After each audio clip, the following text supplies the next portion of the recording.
Bucks. Welcome to the first episode of Spicing Things Up. I am your host, Jacob Benson. Here joining me is Brennan Merkel. How are you doing today, Brennan? I am doing great today, Jacob. It's a cold day here in Naperville, Illinois, but staying warm, keeping cozy. How about you? I'm good. Just grinding through Tuesdays. You love to see it. So welcome to our show. Basically, the rundown is just going to be start with the sports segment, and then we'll switch to kind of just what's going on in the world today, and then usually we'll switch to another segment just to kind of loosen things up. It's just going to be chill guys passing vibe checks 24/7. So without further ado, let's get down to business.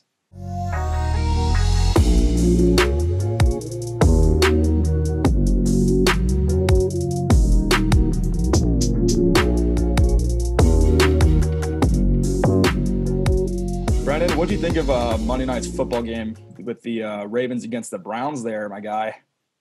Oh my gosh, that was honestly one of the best games I think I've watched all year. Do you think so? Just a back and forth battle. I mean, two division rivals, the Browns, who, they haven't been a sweet team since who's to say when, and they're finally, what are they, 9-4 right now? Yeah. So I came into that game, honestly, with zero clue who was going to come out as the winner. Week one, you had the Ravens just absolutely smack them. I think it was like blown out. What was it, a 30-point loss? I believe it was 36-7. Yeah, so I was like, there's no way that happens again, right? But yeah. I was not prepared for the kind of crazy back and forth shootout that we got to see.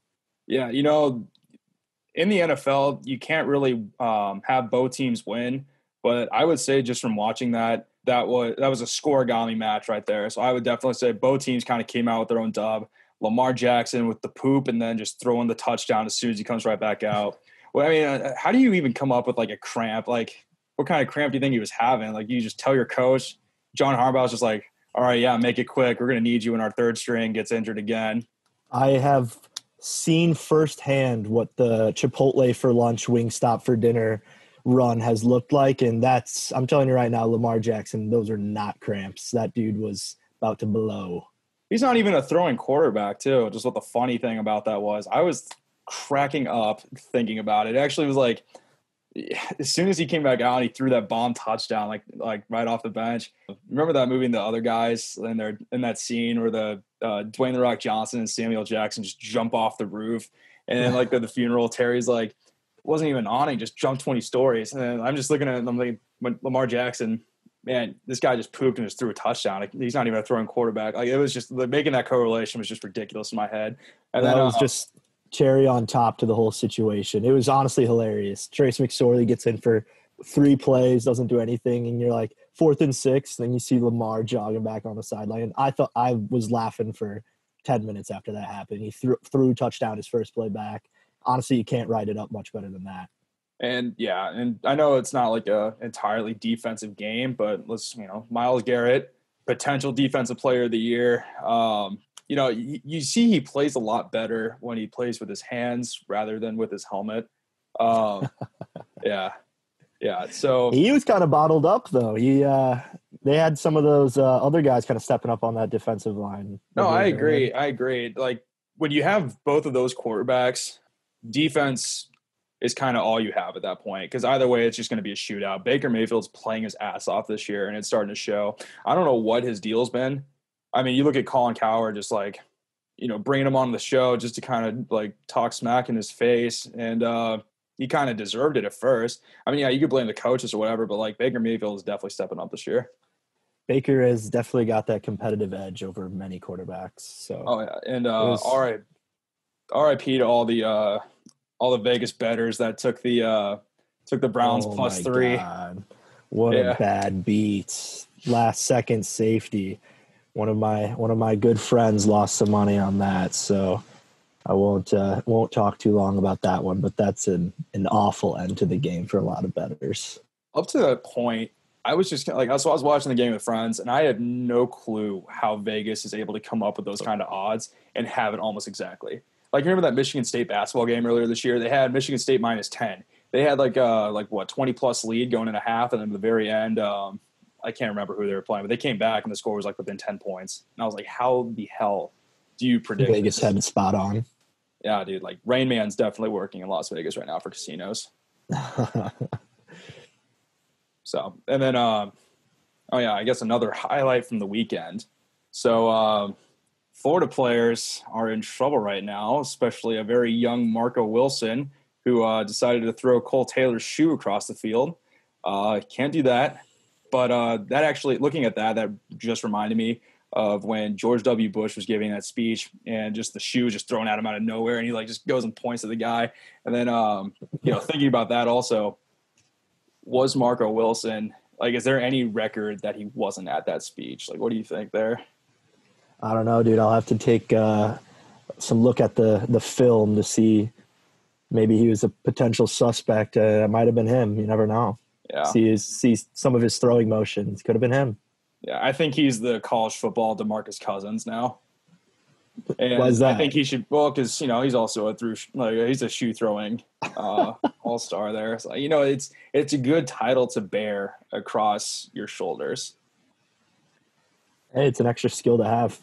Oh, 100%. Yeah, I agree. So anyway, week 15 is upon us. Yes, so we got to go ahead and we got some spread money lines and over-unders to go through for the week. So we'll go ahead and start in order. Thursday night, we got a nice AFC West division game between the Chargers and the Raiders. So the Raiders are -3.5, and you are a fool to not take that. And here's why.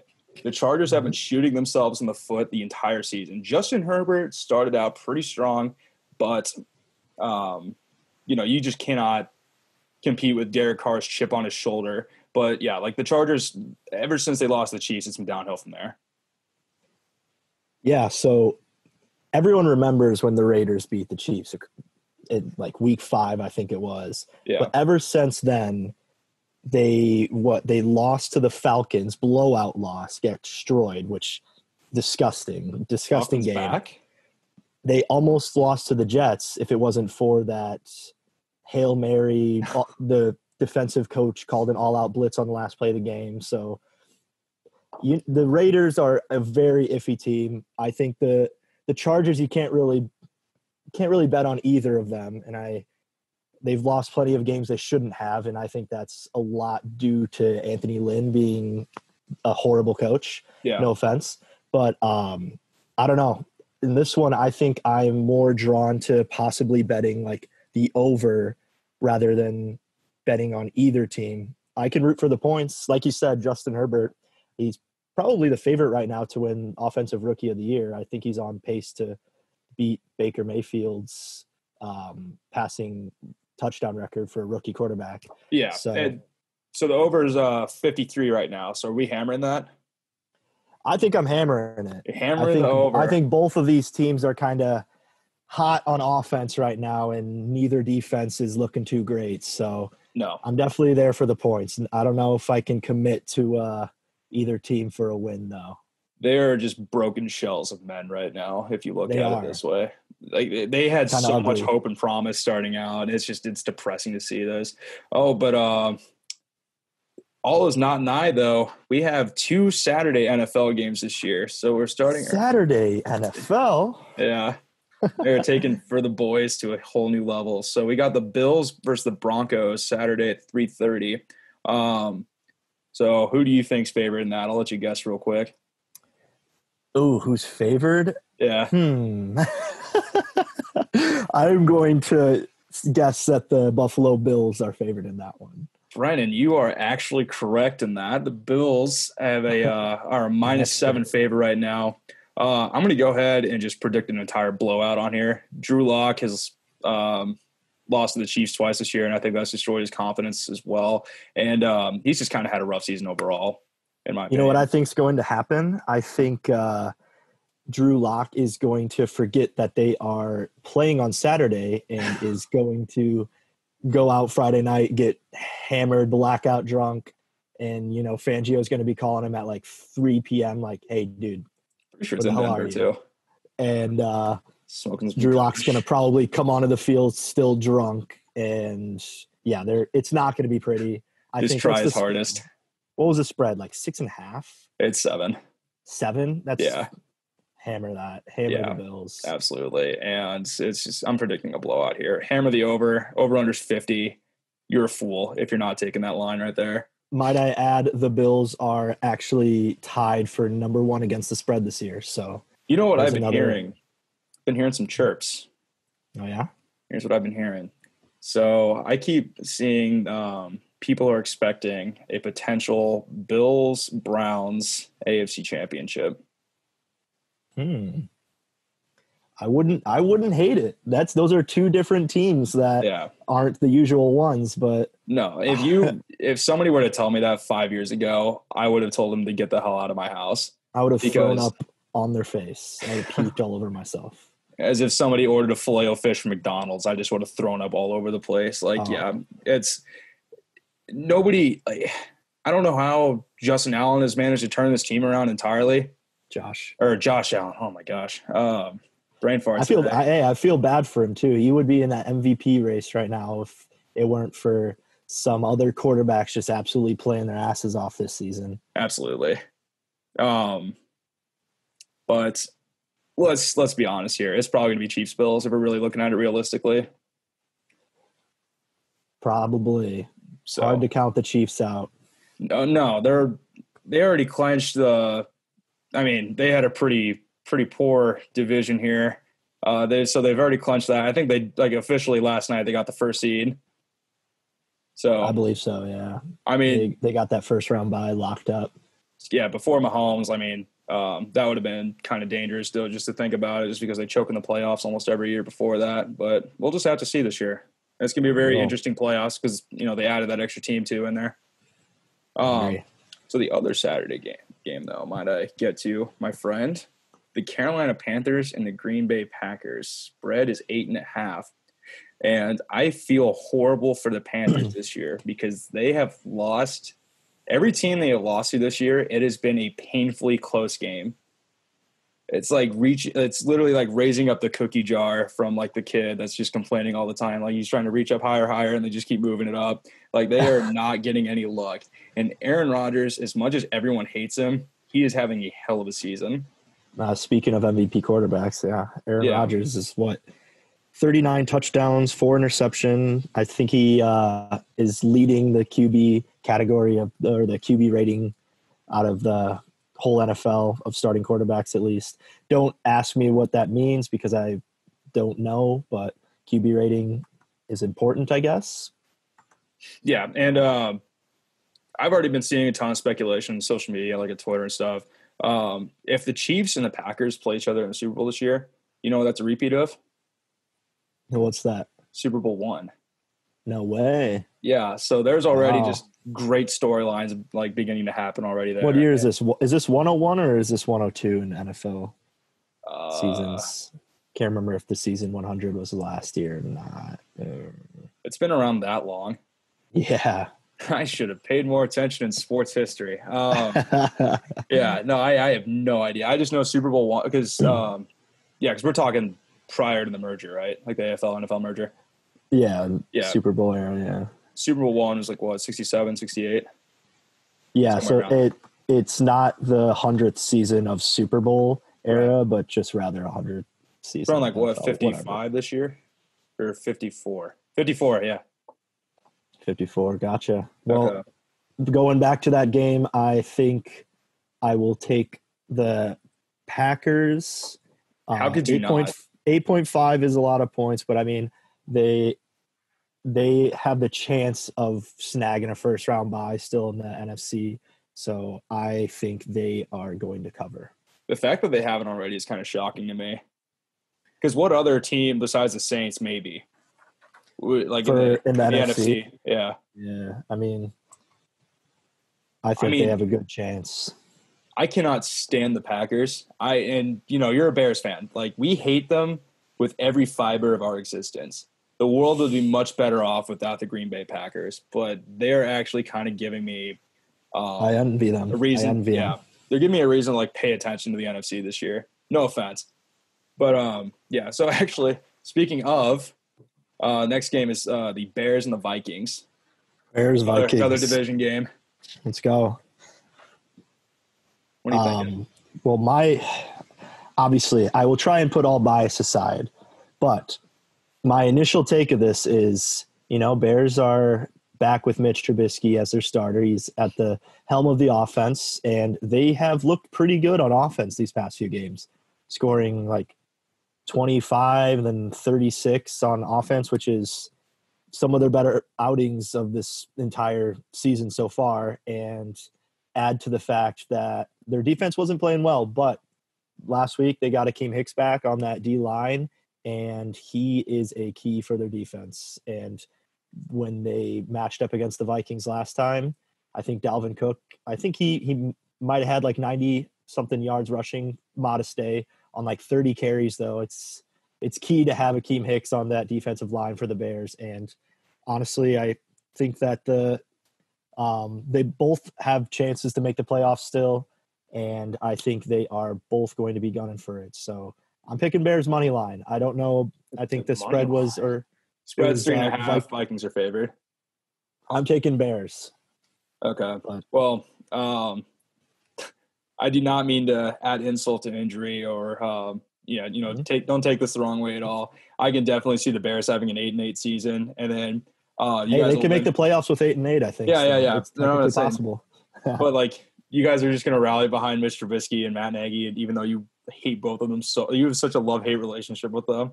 But I feel like that's just true of most Chicagoans. Am I wrong there? No, I mean, at this point, I know the Bears aren't giving up on their season, so I'm just going to root for their success in trying to make a playoff run. But if you asked me a few weeks ago what I wanted the Bears to do, I would have said probably lose out, clean shop, and take a different route next season, probably start the rebuild. But they're not doing it, and we'll see. It's probably going to end up the Bears giving Mitch an extension, something like that. And I don't know. It'll be interesting. Definitely, but I will take them over the Vikings. Okay. The over-under for that game is like 46.5 too. You got to hammer the over there. That's definitely happening. Because actually, wait, is the game in Minnesota or in Chicago? It's at Minnesota. Okay. So I mean, it's one of those years though where home games don't have as big of an effect as they have in the past. So no. It's not like the season's even going to matter anyway. Like, this is literally just like for fun at this point. True. But unless the Bears win the Super Bowl, then it matters. All right. Yeah, we'll see. And so, next game is like Detroit Lions and Tennessee Titans. That's an obvious. That's if you're going to parlay for one team, that's it right there. Spreads 10.5. Oh, take that. Gosh. Yeah, literally bet your life savings on this game if you have the chance. This is such a lock. I cannot even. Derrick Henry season, baby. Tractorcito will just. Hey, I don't think we have the copyright to say that, man. I'm just kidding. Damn. No, but it is Derrick Henry season, SZN. He is probably going to rush for 1,000 yards this game, honestly. I think Adrian Peterson will retire on the sideline just right then and there because he's going to have so many yards rushing. I honestly think that the Lions are going – I think Matthew Stafford is doubtful, which means Chase Daniel is starting. Never trust a guy with two first names. I think that they are going to blow him out, which makes me sad because my prediction, dark horse prediction for MVP at the beginning of the season was Matthew Stafford. And that one has – he deserves one, but this season was not his best. So, unfortunately. He and Sam Darnold are in a position where like they're not, Matt Stafford's obviously like really good. He's a league vet. Do not compare him to Sam Darnold, please. Well, I'm only saying like because they choose to stay with like really bad teams. You gotta respect it. Sam Darnold literally tweeted like he's Jets for life. He's like 3 years into the Jets, though. I know But you can't really. I feel like that's early stages of Stockholm syndrome. Yeah, I feel like no one leaves CTE. the Jets. Yeah, no one leaves the Jets unless like a miracle happens. Like Le'Veon Bell going to the Chiefs, that was him like mercy killing him. Yeah, and I mean you've seen how effective he's been this season. Not really. Yeah, he hasn't played much, but I mean when you have a running back like Edwards-Helaire, like you're not benching him. True. All right, what's the next game on the slate? Houston Texans and the Indianapolis Colts. That's an easy lock, Colts. Oh man, dude, I Another feel division game. so bad for Deshaun. I do too, but I mean, Bill O'Brien deserved to get fired. He should not have gotten rid of DeAndre Oh, Hopkins. Bill O'Brien Was, should have been fired so long ago. can you fire an interim head coach? I don't know the rulings on that. I don't believe so. He's their offensive coordinator currently too. Yeah, no, I don't think it really matters at this point. I just think the whole Texans organization wants this year to be over. I mean, I think the entire city of Houston just wants sports to be done with. True, dude. I mean, they have had it pretty rough. Have you ever met like just a Houston fan of any sport that just is happy with life? I genuinely can't say I have. I mean, you know a Houston fan more than I do, so Yeah. I think you, from experience, you can probably tell me that they do not. They're not having a good time right now. Yeah, it's not enjoyable. Next game, Baltimore Ravens, Jackson Jaguars. What do you got in that one? Ravens are hot off a win. Spread is minus 13.5. Ravens are favored. Considering Lamar Jackson can make touchdown bombs after he takes one, the Jaguars are in big trouble here. They have struggled the entire season, and obviously they're not making the playoffs at this point. I'm pretty sure their team is just giving up. Oh, the Jags are totally out of it. But Yeah. Minshew is back in, so you never know. Could give a random little spark to their offense. I do think the spread, which is what, minus 13, Ravens. Yeah. I think that's a little much. I don't know. I obviously they could do it, but the Ravens are 7-6 against the spread this year. They aren't fantastic. I could see this being not a trap game because I don't think they're going to lose, but I could see Jacksonville putting up a little more of a fight after the Ravens just kind of depleted all their efforts against the Browns. So what you're saying is going to be a similar game to Sunday with the Chiefs and the Dolphins? Possibly, except That's the a Dolphins bold are a prediction. much better team than the Jaguars, so, and the Chiefs are a much better team than the Ravens. So it's kind of a C+ game to that one. Okay, that's a good comparison, actually. I don't know what I was talking about. I don't know sports. I really don't know them. I know where you're going over there. It's all right. And up next, we got another division game, Patriots and the Dolphins. Man, it's just the week Speaking of Dolphins, yeah, it's starting to get down there. What's the spread for that one? The spread is minus 2.5. Dolphins are favored, and I believe that 100%. Dolphins were so close. Oh, my gosh, hammer it. Tua was so close last week, and you know what? He outplayed Mahomes in almost every aspect last week. That was a better game than I think most people thought it was going to be. Oh, absolutely. And I don't think it's been long enough for anyone to forget the Patriots-Rams from last Thursday. The Rams just absolutely embarrassed the Patriots on prime time. And as much as I like Cam, I just don't see this offense doing anything. It's a torturous team to watch. That's coming from a Bears fan, dude. I know what painful football is. And that team is almost unbearable to watch. I am hammering that. I'm going to guess that spread's going to go up by the end of the week. But I know the Dolphins offense, I think they had some injuries, but something to keep an eye on. But I still that defense is pretty good. Xavier Howard leads the league in interceptions. I think he picked off Pat Mahomes once, maybe twice. Mm-hmm. I can't remember who did it twice, if he did it twice. But that's what do you think? The past 20 years, would you have ever heard the words Dolphins over Patriots as a lock until right now? Yes. You wouldn't have. Yeah. I was the one saying that all those years ago, because division games are so much harder because you play them twice a year every year. So their team inside and out. And, the Dolphins have gotten lucky and have beaten the Patriots. See, that's the key, though. They've gotten lucky. No one ever would bet on the Dolphins the past few years, though. I don't know. I'm a fan of it. Well, first of all, I would always take a team over Tom Brady. All right. That man is not welcome in my life. And he lives in my head rent-free, and I want to evict him. Does. So, right. And I will always like the Dolphins more than I like the Patriots, and I will follow that till the day I die. Same with the Bucs now, too. I just kind of hate any team he's on. Yeah, I hated him in 1999 when he was still at Michigan.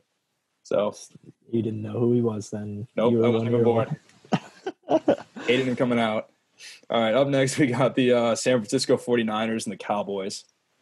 Oof. What do you think about that one? Um, I'm going to go ahead and take the Niners at -3 because the Cowboys, they have no line. They have system running backs, and you can't you can't be good without their O-line and everything like that, And then, just Dak getting hurt this whole season has also just kind of blown up in their face. I'd be shocked if this game even comes close. This is a stinky game. I do not want to touch this game. I would rather watch you shoot 100 free throws than watch this game. And that in an open not gym. Go well, yeah. I would rather watch Carson Wentz play football than watch this game. Carson Wentz play football. That's good. Well, I would go ahead and at least take the under on that game, which is 45.5. I think that's fair. Nick Mullins at QB, not great. Yeah. Andy Dalton. Oof. I would be surprised if I watched a minute of that game, but alas, I probably will. Me too. Football is football. I think I have actually converted to the religion of NFL football every Sunday. Absolutely. There's nothing better. No better way to spend 10 hours of my day, right? No, absolutely. I do this all the time. You just lay down on the bed or on the couch. You become part of the furniture because you don't know. That's just how it is. You do not get up because, football's on. You don't want to miss a second of any game. I'm just listening to Anthony Siciliano's voice for 7 hours, just. When Tony Romo's talking, I think that's the only time I can get up and go. Oh, did you see the comparison between Tony Romo and Taysom Hill? No. Oh my gosh, I saw it on Twitter. They were comparing their first whatever starts. Taysom Hill had 200 yards more rushing than him, 300 yards less passing, but they were comparing Tony Romo to Taysom Hill, and I was like, that. See, I'm not the biggest Cowboys fan, not the biggest Tony Romo fan, but that is some serious slander that is just – I felt bad. I was like, poor Tony Romo, man. He does not deserve this. Isn't Taysom Hill not even technically a quarterback? Dude, he plays any position, but it was definitely a little disrespectful, in my opinion. No, absolutely. No offense to Taysom Hill, but I guess it's all business. Yeah, that's what you got to keep telling yourself. Next game is the Seahawks and the Washington football team. Ooh, this one's tricky because when you see the Seahawks and you're like, oh, Russell Wilson, whatever. But this Washington football team is hot and they're not playing around anymore. No, they're not. They're right now they're favored to win the NFC Beast, right? And I said beast, and I mean it now. They got some sneaky teams, dude. I mean, we had the Giants just beat the Seahawks 2 weeks ago. Yeah, and the Eagles just beat the Saints. Yeah, and Washington football team knocked off the undefeated Steelers. Yeah, this has been such just a comeback year for Alex Smith too, and I was rooting for him the whole time. Anybody comeback player of the year for sure. Yeah, anybody that's able to just overcome that kind of injury, he's got my respect, hands down. There will never be a time where he's not one of my favorite quarterbacks. That's one thing to watch, though. Alex Smith he exited the game, and I believe he is questionable. So if he is out, game over. I am definitely fading the Washington football team, but that is a tough game for me. Yeah. I'm gonna pick the Seahawks here. -6, they're favored. I'm saying I genuinely think they're going to cover this one because Seahawks are definitely the best team in the NFC West right now, hands down. I'll take Seahawks money line. Okay.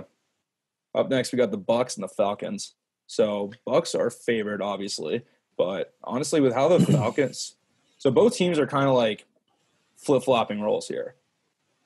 Because the Falcons definitely came to play when they played the Raiders a couple weeks ago, and ever since the Bucks lost the Chiefs, they've been just kind of going downhill as well. I'm not really believing a Bucks cover in this scenario here. I'm going to get crazy with this one, and I'm going to start it with a crazy stat.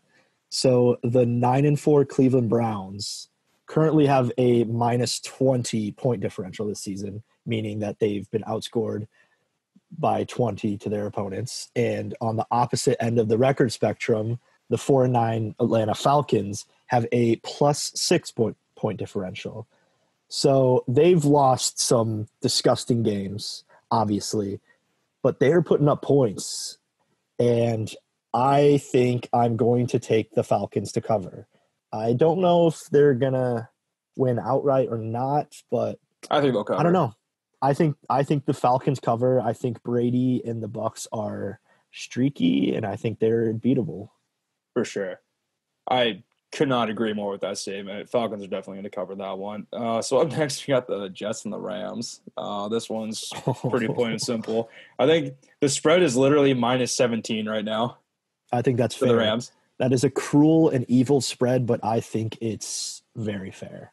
See, I was like a lot of like whenever the Jets lose, which so every week, I always see people. I don't know if they're just like Jet stands or whatever, but like they're always rallying under whatever final score is from like the tweet that the official team page sends out, like just the graphic and everything, the final score. They're always like, "Oh, I had to tell my 8-year-old daughter who was crying in my arms because the Chiefs wouldn't. I just kept running up the score on the Jets and losing so bad." And like, you know what?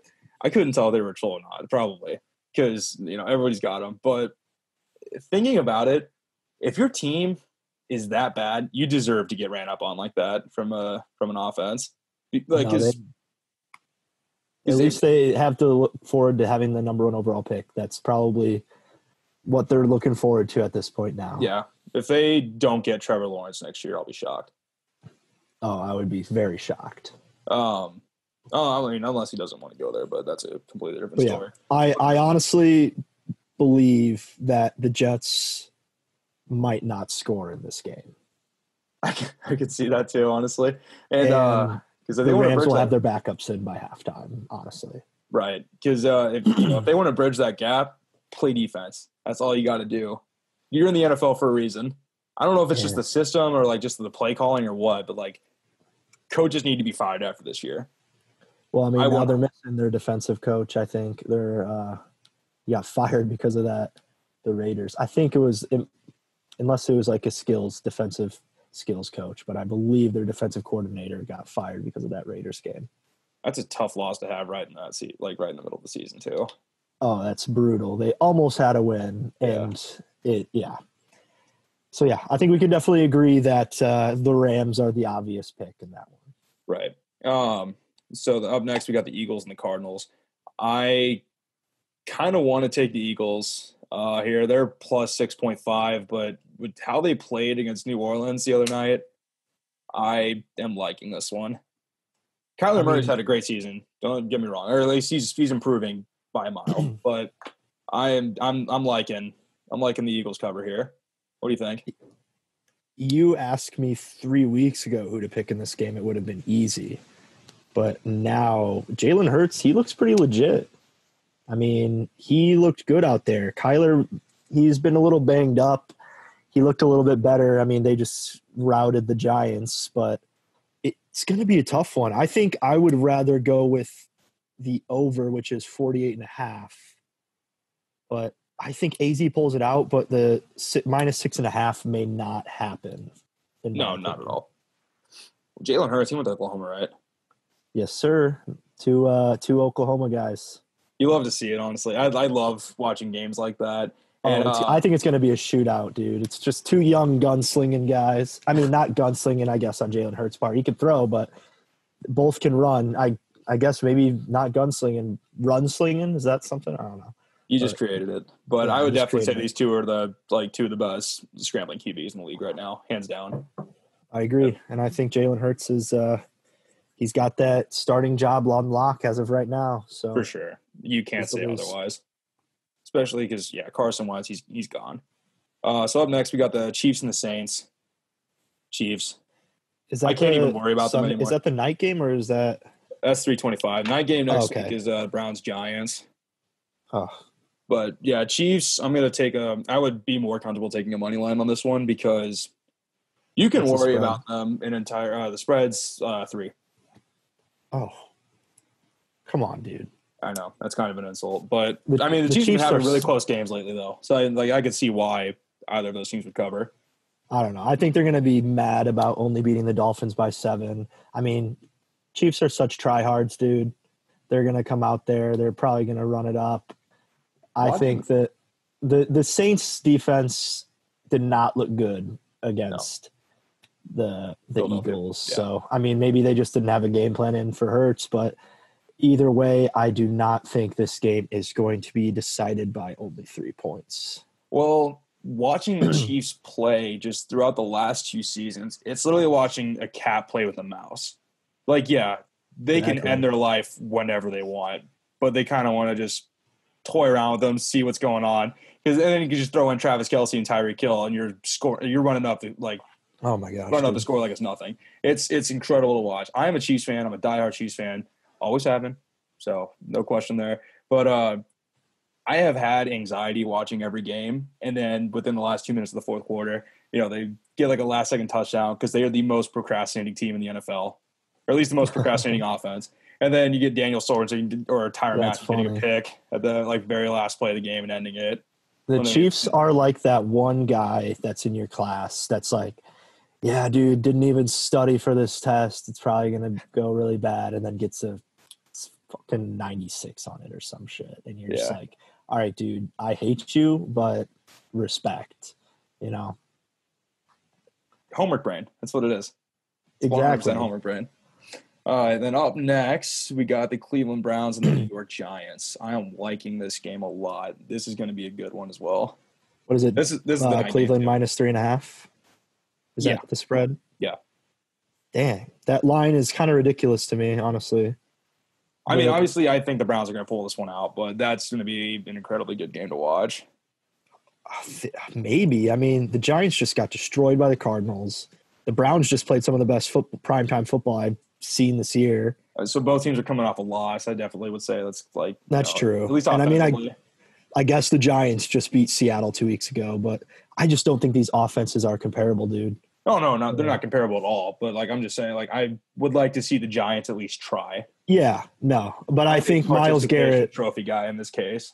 Yeah, I think Myles Garrett comes out, shows why he deserves Defensive Player of the Year, and maybe sacks Danny Dimes by, he probably will sack him 8 times. Oh, I wouldn't bet any less on that, honestly. And then last but not least, for Monday night, we got the Steelers and the Bengals. Actually, you know what? With how the Steelers have been playing lately, I could see this one kind of getting close. So Steelers are favored 12.5. But I would like to see the Bengals win. They will not. The Steelers are going to get back on track. I know. I think not only am I going to take Steelers money line, I think they'll cover the spread. I don't think the Bengals, without Joe Burrow, they are just a non-competitor. They're garbage. They're not good at all. I am not taking the Bengals in any aspect of this game. The Steelers are going to rout them and probably gain back some lost momentum. Yeah, I hear you, man. There's no competition between that. Mike Tomlin has had such a good year as a coach too. So I'll say this though: the Steelers have not had that big of a strength of schedule until the last 2 weeks. Yeah. And, they've been kind of getting, bummed with injuries and stuff over the last couple weeks too, and that's been affecting them. Big Ben, though, but he's back. He is 100% back this year. He's looking good. I still am not the biggest Big Ben follower, but he is kind of stepped up this year compared to some of the past years. He's looking like he's in better shape. Wouldn't say he's Slim Ben. He's still on the bigger side, but he's looking good though. He is. And you know who I want to see? Yeah, I never want to see Andy Reid slim down. I don't want him to gain any more weight to the point where it's not unhealthy, but I never want to see him thin. You won't see that. Sorry. I was hearing stuff on social media over the weekend, so it was whenever the camera would cut to him, his mask or whatever was just inflating. It looked like a balloon. And I think he just radiates heat all the time. I think he's eating under it. I genuinely think he's eating food. He's just hiding something under there. Well, he's got like Under his probably like mustache. Teddy Grahams or like steak bites or something just like in there. Like, I heard some guy say corn on the cob and a rotisserie under there. And it was just like a typewriter. my Whenever he was done gosh. on one side, shoot back over and he'd like just keep eating at it. But yeah, like that I love Andy Reid as a coach so much. So He's one of the NFL's best right now, that's for sure. I agree. I think he and Bill Belichick are still getting paid the highest. It was like $7 million last I checked. I'm sure that's gotten up though. But yeah, As I think they should be. Yeah. So anyway, up to our next segment here. So Hey, wait, I was gonna run something by you real quick before we get off of the NFL train or off the NFL train. Yeah. So you saw the NFL partnered up with Nickelodeon for Wild Card Weekend. I did see this tweet. Yes. So it looks like that Nickelodeon will be doing kind of additional graphics for the NFL, which looks to only be telecasted through the NFL app. But they were doing like, slime, the green slime, like in the end zone, doing some weird like SpongeBob graphics. What is your thoughts on this? I think it's a good idea. I mean, it's not ruining the game for me. I think all they're doing here is just trying to get more kids interested in NFL. I mean, and at least if I was a kid, I was seeing SpongeBob in the end zone. Hell yeah, I would have been like working hard to play in the NFL. You would see a completely different Jacob Benson than you see now. But I mean, I don't have a problem with it personally. I mean, as long as it's not going to be too disruptive from the actual broadcast, CBS is still going to be making money from this. Yeah, and it's not the main broadcast, but I guess I got another little question for you. So, if there was a NFL draft where you only could choose Nickelodeon characters, does live who action are you? count?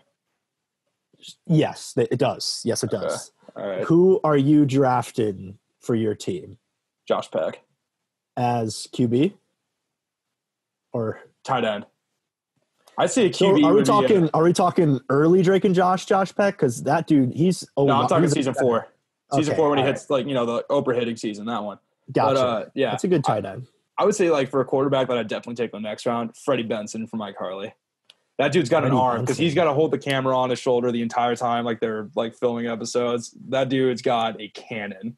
I am choosing for quarterback. I am going with Cosmo from Fairly Odd Parents. Why? Because he can shapeshift into any quarterback he wants. So he just becomes like another Patrick Mahomes. Patrick Mahomes when it matters. Lamar Jackson in so would that the red zone. Plagiarism? No, it wouldn't. Even though he's just becoming them as a person. No. I just think I just outsmarted. I just outsmarted everyone. So that is against God. All right, then I'm taking a defensive player, and I'm going with the little what's his face? The little kid from Rugrats, the little crazy guy that was like raised by orangutans. That's not Rugrats. That's Donnie Thornberry. The Wild Thornberries. Yeah. You're telling me that dude? What's his name? Like Donnie Thornberry. Yeah. You're telling me that guy's not chasing down the ball carrier with just absolute rage every single play? Oh yeah, he's not. That's your free safety for sure. He's not letting up until the play is over, until the whistle's blown. Even after that, he probably isn't giving up. Yeah. Who would you put as a running back? I want you to think of a live action one real quick here. Think of a live action running back? Yeah. Oh, the guy who works at the movie theater. No, I'm going with the theater thug, dude. The theater thug from Drake and Josh. That dude is tough. He's hard to take. He's hard to bring down, dude. Hard to catch. Yeah, and I'm taking Crazy Steve as a D end. That is the best position that man belongs in. Oh, dude. He's sacking the quarterback 9 out of 10 times. I got a wide receiver for you here, too. What's that guy's name? iCarly. He runs like the taco shop. You know who I'm thinking of here? Steve, or is it Steve-O or Devo? No, I don't even know. Tebow. Tebow. Yeah. That man's my wide receiver right there. Dude, honestly, I think I'm hiring him as a coach. That dude, he's got some good ideas up there. Yeah. I think for wide receiver, I'm drafting Ariana Grande from Victorious. She's tiny. I'm just going to leave it at that. Like 5'1". She's sneaky. All right. Well, you know what? I'm crazy. She's just bodying her on on their 20-yard line. You know, we can have this conversation again. All right. That's fair. All right. Anywho, let's get to our next segment here. So, Brennan, I know the holidays and Christmas time is coming upon us. So, you know, we took the liberty to go through our top 5 favorite Christmas movies of all time. So, Brennan, what do you have at number 5 here? All right. Number 5, I got a little bit of a cult classic for you. We can debate on whether or not it's Christmas. It's not die-hard level debate if it's Christmas, but I am choosing with number 5, Gremlins. That's a Christmas movie. I don't know if I've actually ever seen that. Oh my God, dude. It's a classic, dude. Maybe so good. Little Mowgli, little cute little, what's his Gizmo? Come on. You gotta.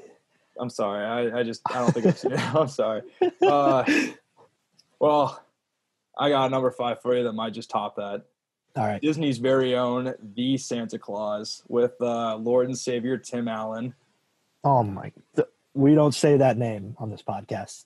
Okay, I'll bleep it in post. But I would say that movie you're just feeling sad for him the whole time. He's like, you know, wife leaves him, like kid doesn't want to spend Christmas with him, and then you know he doesn't get addicted to coke yet, but he deserves really it, see him. You see his life just kind of goes downhill after the making of the first Santa Claus movie. I would definitely not recommend watching 2 and 3. That's just a personal preference. But yeah, Disney's The Santa Claus. It makes you feel like a 90s kid. And you love every second of it. You really do. That's fair. What's your number 4? Number 4, I have A Christmas Carol, but the Muppet rendition. Because there is nothing that the Muppets can't make better. I'll tell you that right now.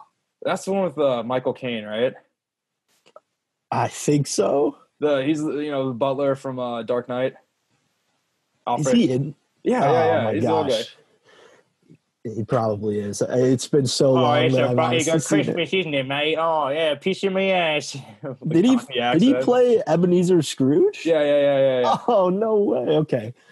All right. Well, I guess I feel bad that I chose it. I don't remember who's the main character. There's nothing better than listening to just that like street alley Cockney accent from England. And then it's in a movie. So you're listening to it for like an hour and a half, but you're entertained the entire time. Absolutely. Right. Would you like to hear my number 4? I would. So I chose The Christmas Chronicles. Have you seen this one? It's on Netflix. I'm not familiar.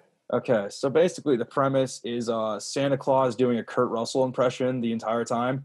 So Kurt Russell plays Santa, and the entire time, like, you don't see Santa. You only see Kurt Russell. Like, I can imagine him as, like, a mall Santa. The kid's, like, on his lap. He's like, I bet you wanted the government to stop taxing you for Christmas and your family and no more new taxes. And the kid's just like, no, dude, I wanted a bird scooter. And he's like, this is what's wrong with our damn country. And then, like, yeah. And then he just gives them a flamethrower that's from The Thing. Or just says I'm Kurt Russell. Or just a gun with the serial number scraped off. And then so basically, but I will say that, so it's like 2 kids, their dads like passed away, and they're like brother and sister. There's a pretty big age gap. The girl is so hard to listen to. So it's she's like 10 years old and they're from Boston. So already imagine that. Yeah. So it starts off already pretty rough, and they hate each other. Obviously, sibling rivalry, whatever. And then, they make a plan to, like, expose Santa. Like, they put, like, a camera there. Like, he's, like, coming down, like, the chimney and stuff. And she's, like, the only one in the family that, like, truly believes. And this chick runs out of the house after she sees him in there, gets on his sleigh, and she's like, oh, no, I'm not going. I'm like, I was watching this, about to throw the remote of the TV. I was pissed the entire time. And they're just bothering Santa. Like, the dude's just trying to deliver presents, and they're ruining his night. Like, they get in there. He crashes in Chicago, actually, your hometown.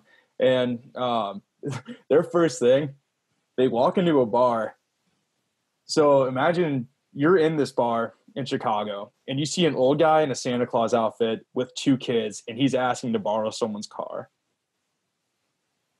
Could you imagine? So like, and then nobody believes him, and he gets like this one chick's like present right first, and then but like everyone hates the idea that he's there. They just think he's some homeless guy, and he's like, he's trying to take one of their cars.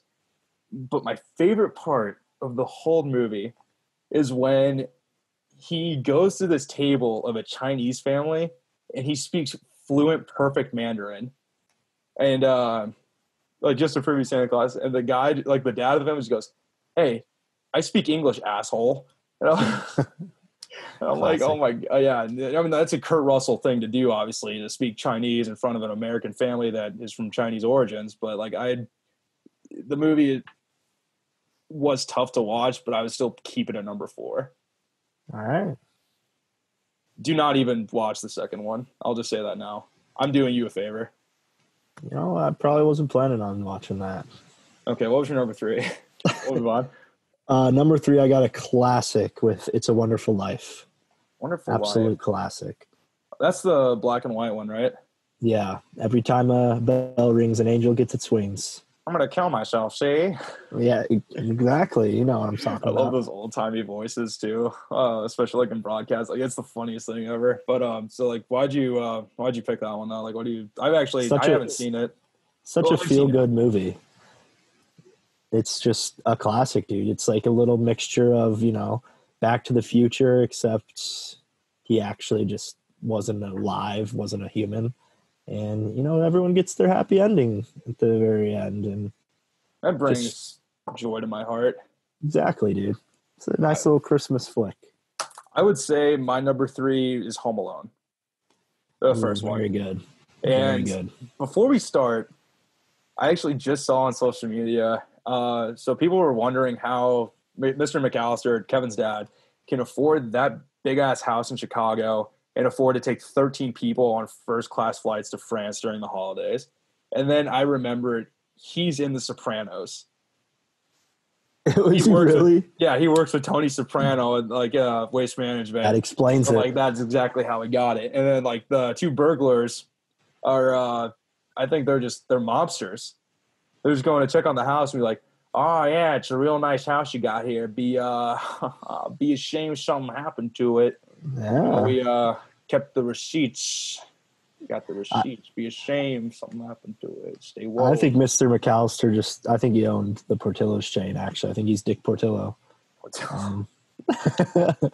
I think he's rich. You know what? Beef and Chad.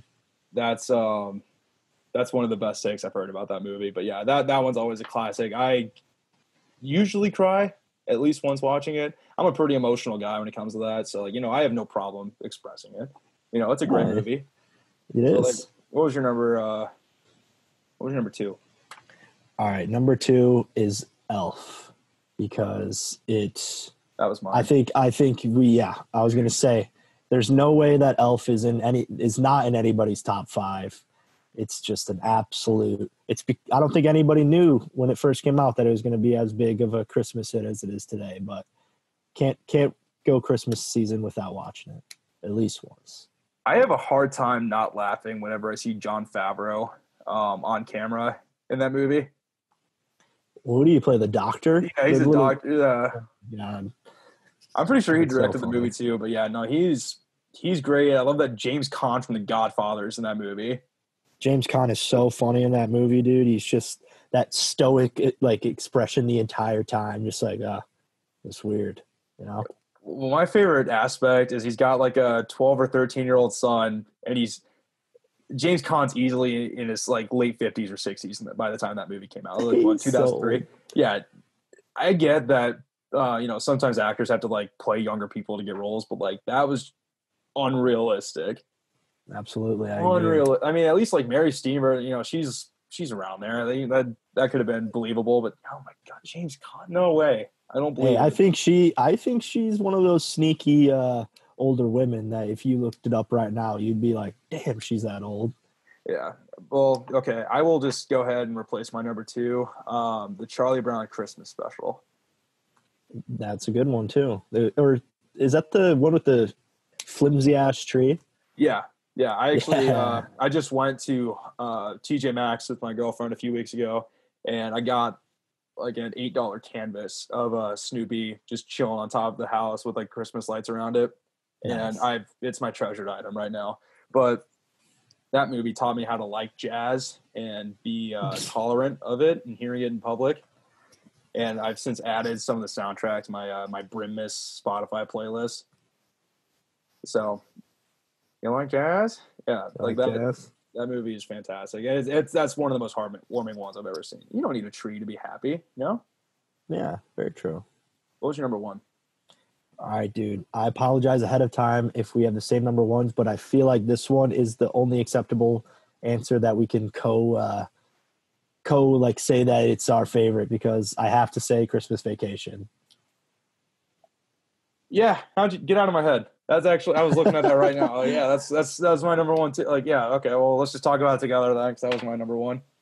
I mean, you can't really get much. It's Chicago Christmas time, even though half the scenes probably aren't filmed in Chicago, No, more than not a half. chance. Just But that is probably the most quoted movie. It's like making its way back into pop culture. So I didn't even see it for the first time until I was like a senior in high school, and I hear that movie all the time around this like time of the year. Yeah, like my roommates, my dad, like I think when my dad and my uncle, when they see each other in person, like the only time of the year it's like around Christmas, they Yeah. speak to each other in their own language that is National Lampoon movies, and that one is just the Christmas dialect. dude, I think that's the same way with most of my my relatives as well. It's such a quotable flick. Yeah, no, it's fantastic, but yeah, God, I gotta watch that movie again. I wish you could find that on like streaming apps or something like that. But I guess I not. mean, it's on cable probably 24/7 in the wintertime. Oh God, you know what? Christmas Story. That one we're not talking about, and here's why. Well, I'll talk about this. I don't think that movie is literally brainwashed, and I'll tell you why. TBS Overrated. plays it 24 hours on Christmas. They are trying to infuse it into your head. They're like, I don't know if something's like taking over or what, but like when they play that movie, you know every single line, like after watching it like 3 times. I don't know how people do it. I don't know what the point of them playing that movie is, but I can't stand it. It has ruined so many holidays for me. I'm sorry. I just rant's it's over. overrated. Rant's over. But you know what? Have you ever seen Adam Sandler's 8 Crazy Nights? I have not. I haven't either, but I want to see it, and I'll tell you why. I want it to come up naturally in conversation. They'd be like, hey, have you seen Adam Sandler's 8 Crazy Nights? And I could literally just raise my head up slowly and be like, yeah, I've seen it. And then we just explain it to each other, and then we become buds, and I don't think that follow situation each other will on ever come LinkedIn. up. That conversation will never occur ever. I'm just saying it's a fantastic networking opportunity. All right, well, that's our show. Thank you for stopping by, Brennan. I believe that we will see these people next Tuesday. I hope so. Thank you again, Brennan. It was lovely talking to you. Yeah, it was a Thank good you to time. all out there who are listening to this. That is our show. Love you guys. See ya.